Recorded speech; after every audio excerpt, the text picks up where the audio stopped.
Ministry. Can I tell you a true story? True story. This man's wife was dying of cancer. I mean, dying. Stage 4, terminal.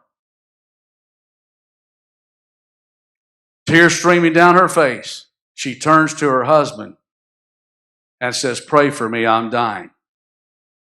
Tears streaming down his face, he looks back to her and says, "I can't pray for you. I love you. All the prayers I've ever prayed has been part of my profession, but I really love you, and I can't pray for you." And he turned away. He was a pastor, but he was a religious prostitute.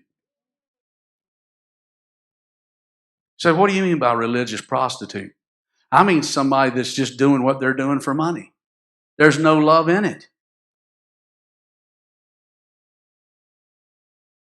You see, if I really love you, I have to tell you the truth today, even if you say, "Pastor, I hate your guts." Otherwise, I become a religious prostitute. How many see that? I can't just lick my finger and hold them there, and boy, I hope I don't lose anybody today, you know.